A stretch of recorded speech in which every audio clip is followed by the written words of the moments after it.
5 আগস্টের আগেও সাংগঠনিক কার্যক্রম যেভাবে চলতো 5 আগস্টের পরে সেগুলো একই রকম স্টাইলেই চলছে। এবং এমন হয়নি যে 5 আগস্টের পূর্বে আমরা এই প্রোগ্রামগুলো করতাম না, 5 আগস্টের পরে আমরা সুযোগ পেয়ে সেগুলো করছি। হতে পারে যে 5 আগস্টের আগে যেগুলো করা হয়েছে এগুলো মিডিয়া এক্সপোজারটা ছিল না, এবং কোনো মিডিয়া আমাদেরকে কখনো ডাকতো না, আমাদের নিউজ কাভারেজ দিত না। যেমনিভাবে এখন আবার মিডিয়াগুলো আওয়ামী থেকে বিএমপি হয়ে গিয়েছে এবং আমাদের কোনো নিউজগুলো এখন আবার রিসেন্টলি তারা কাভার দিচ্ছে না। 5 আগস্টের পরে তারা বেশ আমাদের সাথে সখ্যতা, সুবিধাবাদী যে পজিশনটা সেটা তারা গ্রহণ করেছে। এখনো পর্যন্ত আমাদের বড় বড় ইভেন্টগুলো হচ্ছে। 5 আগস্টের পরে কিছু কিছু ইভেন্ট মিডিয়াগুলো কাভারেজ দিলেও এখন আবার টোটালি ব্ল্যাক আউট করে দিয়েছে, হয়তো বিএমপি বা কারো ইন্ধনের কারণে সেটা করেছে।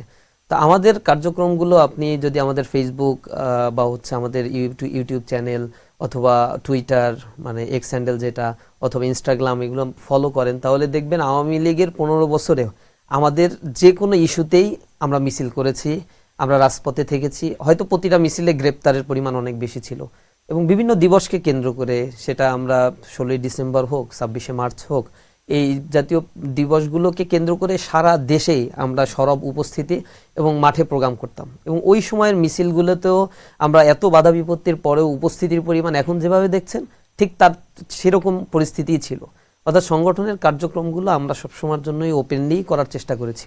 কোশ্চেনটা আসছে হচ্ছে ক্যাম্পাসে তো আসলে ছাত্র দলও কাজ করতে পারেনি, অন্য কোনো ইসলামিক ছাত্র সংগঠন কাজ করতে পারেনি। ছাত্রলীগ একচেটিয়া সেখানে আধিপত্য বিস্তার করেছে এবং কেউ কাজ করতে গেলেই তাদের উপর আক্রমণ করেছে। প্রাথমিক পর্যায়ে ইসলামী ছাত্র শিবির তো সব জায়গায় কাজ করেছে। 9 সালে আওয়ামী লীগ আসার পরে 13 সাল পর্যন্ত ক্যাম্পাসে আমরা কাজ করেছি।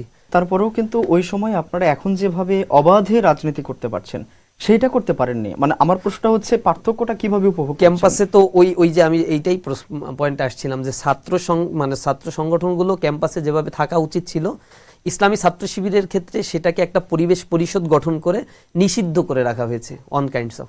এবং ক্যাম্পাস থেকে আমাদেরকে ধরলে আমাদেরকে সারা রাত নির্যাতন করছে। একই অবস্থা ঢাকা বিশ্ববিদ্যালয়, রাজশাহী ইউনিভার্সিটিতে, প্রতিটা ইউনিভার্সিটিতে যখন এমন সিচুয়েশন আমাদেরকে করে ফেলা হয়েছিল, যখন ক্যাম্পাসে আমাদেরকে কেউ মারলে, পাখি মারলে বিচার হতো জাহাঙ্গীরনগর বিশ্ববিদ্যালয়ে, কিন্তু আমাদের ছাত্র শিবিরের কাউকে হত্যা করলে তার কোনো বিচার নাই। ছাত্র দল আতাত করে একটা স্কোপ পেয়ে যাচ্ছে, কিন্তু ছাত্র শিবিরকে কোনোভাবেই সরকার স্কোপ দিতে রাজি না, এবং আমাদের হত্যাযোগ্য করে ফেলা হচ্ছে, গুম করে ফেলা হচ্ছে। নেতাকর্মীর নামে আমাদের কেন্দ্রীয় সভাপতি সাবেক যারা ছিল, এরা কেন্দ্রীয় সভাপতি হলে চিন্তা করতো যে কয়শো মামলার আসামি হবে, এবং টানা রিমান্ডে 50-60 দিন করে রিমান্ডে গ্রেপ্তার করার পরে অকথ্য নির্যাতন করা হতো। আমাদের সাবেক কেন্দ্রীয় সভাপতিদেরকেও ছাড় দেওয়া হতো না, আর লোকাল লেভেলের জনশক্তিরা তো আছেই। এরপরেও ক্যাম্পাসে ভিজিবল থাকাটা ইম্পসিবল ছিল, একেবারেই সম্ভব ছিল না। তখন আমাদের পলিসি ছিল যারা ক্যাম্পাসে ভর্তি হবে, ক্যাম্পাসে থাকাকালীন সময় ভিজিবল প্রোগ্রাম যেহেতু করা সম্ভব না, ছাত্রজীবন কন্টিনিউ করার জন্য আমরা অ্যাক্টিভিজম হচ্ছে ক্যাম্পাসের বাইরে করতাম, এবং সবাই হচ্ছে সামহাউ মিছিল মিটিংয়ে ক্যাম্পাসের বাইরে রাজপথে আমরা অংশগ্রহণ করতাম, এবং প্রতিটা মিছিলেই আমাদের অংশগ্রহণ ছিল।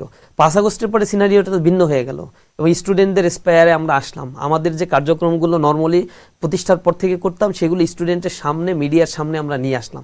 তখন স্টুডেন্টরা এটা আমাদেরকে অ্যাকসেপ্ট করলো, এবং আমাদের নামে যে মিথ্যা বয়ান, রক কাটার মিথ্যা বয়ান, তারপরে জঙ্গি সন্ত্রাসী, এই মিথ্যা বয়ানগুলো দেওয়া হতো, স্টুডেন্টরা তখন আর বিশ্বাস করলো না। কারণ আমাদের সাথে তো, আমার ক্লাসমেটদের সাথে, আমার বন্ধু বান্ধবের সাথে আমার ওঠা বসা, সে আমাকে খুব ভালোভাবে চিনে, আমি কেমন, সুতরাং আমি কেমন সেভাবেই সে ছাত্র শিবিরকে কনসিডার করছে।